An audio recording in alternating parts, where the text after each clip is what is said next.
কেমন আছেন সবাই? আশা করি ভালো আছেন। আজকে বছরের শেষ দিন, ৩১ ডিসেম্বর ২০২৪, মঙ্গলবার। প্রথম আলো নিয়ে হাজির হয়েছি। আপনারা জানেন যে আমাদের একটা মোরাল টেস্ট ব্যাচ চলছে। আমাদের সামনে এখন জিকে চলছে, 50 নম্বরের উপর 35+ পরীক্ষা হবে। সামনে আরও অনেকগুলো পরীক্ষা আসবে। আপনি আমাদের গ্রুপটাতে অ্যাড হয়ে যাবেন। যাই হোক, দেখেন, ২০২৪ স্বৈরশাসন থেকে মুক্তির বছর। আমার মনে হয় যে 24 সালের মানে এই এই টাইটেলটা আমার যথেষ্ট পরিমাণ লুক্রেটিভ মনে হয়েছে। কারণ এই 24টা এত বড় একটা পরিবর্তন, যেটা হচ্ছে গত 15-16 বছর দেখা যায় নাই। মার্চ ফর ইউনিটি কর্মসূচির আজ কেন্দ্রীয় শহীদ মিনারে আমি এটা এবং হচ্ছে দেখেন, জুলাই গণ অভ্যুত্থানের ঘোষণাপত্র দিবে সরকার। আবার এই সরকারি কয়েকদিন আগে বলছে যে ঘোষণাপত্র তৈরির সাথে সরকারের কোনো ধরনের সম্পৃক্ততা নাই। এখন এই যে একটা ইস্যু, আমি জাস্ট এখানে ভাবতেছিলাম, কিছু স্টাডি করার ট্রাই করছি। এখানে দুইটা ফিলোসফি আছে। হ্যাঁ, দুইটা অ্যাঙ্গেল থেকে যদি ভাবি আমরা, যে প্রথম অ্যাঙ্গেলটা হচ্ছে সরকারের সাথে আপনার ছাত্রদের একটা গ্যাপ ক্রিয়েট হয়েছে। ছাত্রদের একটা পার্ট সরকারকে স্ট্রেসে রাখতে আছে, তারা সরকারের সাথে কোনো ধরনের লিয়াজু না করে বা কথাবার্তা না বলে ঘোষণা দিয়ে ফেলছে। সো গভর্নমেন্ট থেকে হচ্ছে ওদেরকে বলছে যে আমরা তোমাদেরকে আর হচ্ছে তোমরা তোমাদের মধ্যে থাকো, এই প্রোগ্রামে আমরা নাই। হ্যাঁ, সো একটা স্ট্রেস ক্রিয়েট হয়েছে, ছাত্ররা কিঞ্চিত পরিমাণ ব্যাক ফুটে গেছে। এরপর সরকার নিজেই বলছে তারাই ঘোষণাপত্র দিবে। কারণ আমি বারবার বলে আসতেছি, এইটাই হচ্ছে ছাত্রদেরই সরকার। সো আপনি ছাত্ররা এখন এই সরকারকে ছাত্ররা বৈশা, আবার ছাত্রদের একটা পার্ট হচ্ছে আপনার ওই আপনার প্রেশার গ্রুপ হিসেবে কাজ করতে পারবে না। তো আপনি ওই যে বউ হচ্ছে সরকার, জামাই হচ্ছে আপনার প্রেশার গ্রুপ, এভাবে কাজ করে না। সো এখানে আপনাকে ইউনিটি হয়ে আগানো লাগবে। এবং যদি এই সরকারের কারণে ছাত্র আন্দোলনের যে ফিলোসফি সেটাই ঝামেলা হয়, তাহলে সরকারকে পরিবর্তন করতে হবে। হ্যাঁ, কিন্তু আপনি একসাথে হচ্ছে এই যে বউরও খাবেন জিয়ারও খাবেন, সেটা হবে না কিন্তু। এখন আরেকটা ফিলোসফি হচ্ছে যে ছাত্রদের যেই টিম এবং হচ্ছে সরকার, তারা একসাথে ভুল করতেছে। তাদের মধ্যে কোনো ধরনের সিঙ্ক্রোনাইজেশন নাই, তারা যা ইচ্ছা তা করতেছে, আজকে একটা কালকে একটা বলতেছে। দুইটার মধ্যে আমার মনে হয় তাদের মধ্যে একটা সংকরের জায়গা সৃষ্টি হয়েছে। এটা যথেষ্ট পরিমাণ লজিক্যাল মনে হইতে পারে, যদি একটাও কিন্তু আমরা শিওর না আসলে কি হচ্ছে সেখানে। বাংলা সাহিত্যের আমাদের ভর্তি শুরু হবে আগামীকালকে থেকে। কোর্স ফি হবে 200 টাকা। আপনাকে হচ্ছে অগ্রদূত এবং ওরাকলটা শেষ করানো হবে। One of the best courses, যতগুলো কোর্সেস অ্যাভেলেবেল আছে। প্রতিটা স্যারের অ্যাটলিস্ট কোর্স ফি থাকে হচ্ছে 500 থেকে 700 টাকা বা 1000 টাকা। একমাত্র 200 টাকা না আমাদের course fee. So course fee কম রাখার একটা কারণ হচ্ছে সামনে হচ্ছে আপনার, আমার এমনিতে কোর্স ফি যথেষ্ট কম রাখার ট্রাই করি আর কি, যেহেতু আপনারা সবাই স্টুডেন্ট এবং ম্যাক্সিমাম ভর্তি হতে পারবেন 100 জন। হ্যাঁ, এখানে হচ্ছে সপ্তাহে একদিন ক্লাস হবে, পুরোপুরি শেষ করা হবে বাংলা লিট। আপনারা হয়তো অনেকেই ক্লাস করছেন আমার, বা ফ্রি ক্লাসও হচ্ছে, আজকে রাতে ফ্রি ক্লাস হচ্ছে, আপনারা করবেন। আর আনলিমিটেড ক্লাস ভাই, মানে একদম যতটা ইচ্ছে ততটা ক্লাস নিয়ে প্যারা খাবেন না। গুগল মিটে ক্লাস হবে, পুরোটা ইন্টারেক্টিভ হবে। ঠিক আছে, এখানে হচ্ছে বিসিএস, ব্যাংক, আদার জব সবগুলো শেষ করা হবে, মানে সবগুলোতে আপনার বাংলা লিট নিয়ে কোনো প্যারা হবে না। So one of the best courses, সবচেয়ে কম টাকায়। দেখি আমরা, চট্টগ্রামে সিসি বলছেন সরকার বা আদালত নিষিদ্ধ না করলে আওয়ামী লীগের নির্বাচনে যেতে বাধা নেই। এটা নিয়ে অনেক ক্রিটিসিজম হচ্ছে। ভাই, উনি তো সত্যি কথা বলছে। আপনারা না অনেক বেশি ইমোশনাল এবং কিছু গর্দব টাইপের চিন্তা ভাবনা করেন। ধরেন সরকার হচ্ছে আওয়ামী লীগকে নিষিদ্ধ করা নাই, কেউ আওয়ামী লীগকে নিষিদ্ধ করা নাই, তো ওদেরকে এখন আওয়ামী লীগ নিষিদ্ধ কোনো একটা দল না, আওয়ামী লীগ রেজিস্টার্ড একটা রাজনৈতিক দল। আপনি তাকে নির্বাচনে যাইতে দিবেন না কোন কিভাবে? আপনি যদি একটা দলকে রাজনীতি থেকে বা নির্বাচন থেকে দূরে রাখতে চান, তাকে নিষিদ্ধ করতে হবে বা লাইসেন্স বাতিল করতে হবে। এবং সেটা তো সরকার করতেছে না, তো ওই সিইসি সাহেব কেন সেটা ওনাকে নির্বাচন জাগিয়ে দিবে না? তো এখানে সিইসিকে প্রেশার দিয়ে লাভ নাই রে ভাই, আপনার প্রেশার দেওয়া লাগবে গভর্নমেন্টকে। গভর্নমেন্ট কেন তাদেরকে হচ্ছে আপনার নিষিদ্ধ করতেছে না কিংবা লাইসেন্স বাতিল করতেছে না, বা সিইসি কেন নির্দেশনা দিচ্ছে না লাইসেন্সগুলো রিনিউ করার জন্য এবং সব দল সম্পর্কে ঘাটাঘাটি করার জন্য? হ্যাঁ, দেখেন, সিইসি হচ্ছে সরকারের হচ্ছে শক্তিশালী না। হ্যাঁ, এখন সরকারই দিশা নিতে পারতেছে না, আপনি কী করবে? আপনারা পড়ে আসেন হচ্ছে নির্বাচন কমিশনারকে নিয়ে। একটু চিন্তা ভাবনা করতে শিখতে হবে, আর যার দোষ তাকে গালি দেওয়া লাগবে। হ্যাঁ, যাই হোক, নির্বাহী ম্যাজিস্ট্রেটের ক্ষমতা চায় পুলিশ। পুলিশ অলরেডি মানে এখনও পুলিশ মানুষ হয় নাই। মানে ফ্র্যাঙ্কলি আমি খুবই হতাশ, এবং এখন আমি হতাশা শুরু করছে। গত পরশুদিন সম্ভবত যে লিস্টের যে টাইটেল ছিল যে পুলিশ পুলিশ থেকে ঘুষ চাচ্ছে, হ্যাঁ, মিথ্যা মামলার ভয় দেখায়। কারণ আপনি এই সেম পুলিশকে যদি আপনি নিবে ম্যাজিস্ট্রেটের ক্ষমতা দেন তাহলে তো হয়েছে কাজ। মানে পুলিশের যে বাংলাদেশে আমার যেটা মনে হয় রুটটাই নষ্ট হয়ে গেছে। টেকনাফের স্বরাষ্ট্র উপদেষ্টা হচ্ছে মিয়ানমার সরকার এবং আরাকান আর্মির সঙ্গে যোগাযোগ রয়েছে। এই কথাটা নিয়ে হচ্ছে আমি বুঝলাম না, মানে উনি কথাটা কেন বলছে বা বলা ঠিক হয়েছে কিনা আদৌ। কারণ আমাদের উনি স্বরাষ্ট্র উপদেষ্টা, আমাদের পররাষ্ট্র উপদেষ্টা তৌহিদ সাহেব বলেছেন যে বাংলাদেশ আরাকান আর্মির সাথে যোগাযোগ করতে পারে না, কারণ বাংলাদেশ নন স্টেট অ্যাক্টরের সাথে যোগাযোগ করতে পারে না, সরকার নন স্টেট অ্যাক্টরের সাথে যোগাযোগ করতে পারে না। আমি আরেকটা ভিডিওতে বলছি সরকার কখনোই প্রকাশ্যে স্বীকার করবে না তারা নন স্টেট অ্যাক্টরের সাথে কী করতেছে, আপনার যোগাযোগ করতেছে। বরং সরকার হচ্ছে আপনার নন স্টেট অ্যাক্টরের সাথে যোগাযোগ করবে, সেটা লুকায় করবে বা কাউকে দিয়ে করবে। কিন্তু স্বরাষ্ট্র উপদেশে ডিরেক্ট আপনার টেকনাফে গিয়ে বলে দিয়েছে আরাকান আর্মির সাথে যোগাযোগ রয়েছে। এটা দুইটা অ্যাঙ্গেল থাকতে পারে। একটা হচ্ছে ওনার বয়স হয়ে গেছে, বুঝতেছে না কি বলতেছে। আরেকটা হচ্ছে যে উনি হয়তো হুইসেল ব্লো করে একটি প্রেশার ক্রিয়েট করতে আছে মিয়ানমারের উপরে।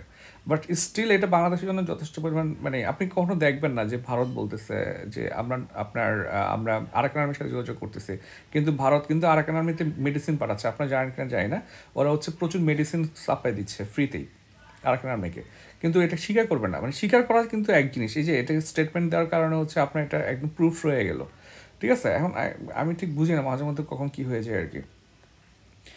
সাইবার সুরক্ষা অধ্যাদেশ সরকারের জবাবদিহির বিষয়টা স্পষ্ট নয় ভাই। এই যে যে লঙ্কায় সে হয় রাবণ টাইপের অবস্থা, এটা আগের মতোই অবস্থা হয়ে গেছে। এই সিকিউরিটি অ্যাক্টে এটা কোনো চেঞ্জ আসে নাই। পুরনো আইনে রাষ্ট্রীয় সংস্থা বা দায়িত্বপ্রাপ্ত ব্যক্তির যদি দায়িত্ব পালন করতে গিয়ে কোনো অনিয়ম করেন, সেক্ষেত্রে আইন অনুযায়ী তাদের দায় কী হবে স্পষ্ট নয়। এটা আগেও ছিল না, বর্তমানেও নাই। এবং হচ্ছে এখনও আপনার হচ্ছে কিছু ক্লজ রেখে দিচ্ছে যেটা দিয়ে হচ্ছে আপনি হয়রানি করতে পারবেন। অথচ এই যে আইনমন্ত্রী, হ্যাঁ, আসিফ নজরুল, এখন বললে তো হচ্ছে আপনার অনেকে মন খারাপ করেন। হ্যাঁ, উনি হচ্ছে সবচেয়ে বেশি, মানে কথাবার্তার আগামাথা ঠিক নাই। হ্যাঁ, ওনার পয়েন্টের কোনো ভ্যালুই নেই এখন। মানে উনি সবচেয়ে মানে ডিটোরেটেড স্পিচ দেয়। আজকে একটা বলবে, কালকে একটা বলবে, আগামাথা ঠিক নেই ওনার। উনি নিজেই হচ্ছে আপনার যে ফিলোসফি নিয়ে আপনার হচ্ছেন এই মন্ত্রিসভার সদস্য হয়েছে, উপদেষ্টা পরিষদের সদস্য হয়েছে, এখন সেটা নাই। কারণ এটা আপনাকে স্বীকার করা লাগবে যে ওদের সমস্যা হচ্ছে। 4 নম্বরে হচ্ছে আপনার সবার মধ্যে চিন্তার চর্চা জাগ্রত করতে হবে। এটা হচ্ছে ফরহাদ মাজার। যদিও ওনাকে আমার পার্সোনালি অত বেশি ভালো লাগে না, কিন্তু অনেক ইন্টেলিজেন্ট পার্সন এবং ওনার এই কমিটমেন্ট, এই কথার সাথে আমি যথেষ্ট একমত। দেখেন, আপনার মধ্যে চিন্তা করার শক্তি থাকা লাগবে, আপনি চিন্তা করতে হবে। আপনি কাজ করেন না করেন, আপনি মাল্টি ডাইমেনশনাল থিঙ্কিং করা লাগবে। একটা হচ্ছে মাল্টি ডাইমেনশনাল থিঙ্কিং, আর একটা হচ্ছে আপনার ক্রিটিক্যাল থিঙ্কিং। ঠিক আছে, এই দুইটা হচ্ছে খুবই গুরুত্বপূর্ণ হয় আমাদের জন্য। আমাদের সবচেয়ে বড় সমস্যা হচ্ছে আমরা ক্রিটিক্যাল থিঙ্কিং বা মাল্টি ডাইমেনশনাল থিঙ্কিং করতে পারি না ভাই।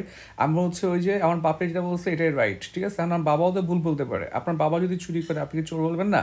কিংবা হচ্ছে আপনি একটা দলের সমর্থন করেন, সো দলের নেতা যদি রেপ করে তাহলে রেপটা জায়েজ মনে করেন আপনারা। এইগুলো থেকে বের হয়ে আসা লাগবে। হ্যাঁ, ওকে। দেখেন, ভোটার হালনাগাদ জানুয়ারি থেকে কার্যক্রম শুরু পরিকল্পনা করা হচ্ছে। এবার হচ্ছে বাসা বাড়িতে গিয়ে গিয়ে ভোটার তালিকা প্রণয়ন করার চিন্তা ভাবনা করা হচ্ছে। ঠাকুরগাঁও জামাতের আমির বলেছেন, আমরা যে ভারত যেন আমাদের অশান্তির কারণ না হয়। খুবই যৌক্তিক একটা দাবি। এই পেজগুলোতে তেমন কিছু নেই। দেখেন, জাকসু নির্বাচনের তফসিল ঘোষণা 1 ফেব্রুয়ারি। চাকসু সবগুলা আপনার হচ্ছে সুয়ের নির্বাচন হওয়া উচিত এবং প্রতি বছর হওয়া উচিত।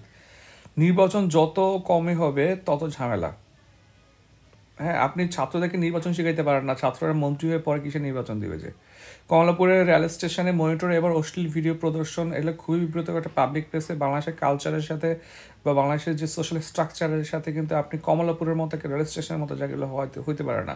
এইটা হচ্ছে মনিটর করার জন্য রেল স্টেশনের ডিজিটাল মনিটর বোর্ডগুলো সংস্কৃতির সংকেত বিভাগের তত্ত্বাবধানে চলে, আর কিছু মনিটর চলে হচ্ছে সহজ.com-এর অধীনে। এগুলোকে অবশ্যই হচ্ছে আপনার কি ওদেরকে জানানো লাগবে, ওদের তদন্ত কমিটির রিপোর্ট কি। ঠিক আছে, এখন আপনারা হচ্ছেন যদি রিপোর্ট না দেন, জাস্ট এগুলো হয় একটা পর একটা হচ্ছে। যেমন ধরুন হচ্ছে 14 ডিসেম্বর খুলনা রেল স্টেশনে বেজে উঠছিল একটা এলাকায় ছাত্রলীগ আবার ভয়ঙ্করভাবে ফিরে আসবে, জয় বাংলা শেখ হাসিনা আবার ফিরবে। এটার আপডেট কি? ঠিক আছে, তারপর মসজিদের একটা ইস্যু আসছিল আপনার দিবগত 2টার দিকে। আপনার হচ্ছেন মানে এগুলো কিন্তু করা লাগবে, আপনার জানানো লাগবে যে এটা মানে নেক্সট আপডেট কি।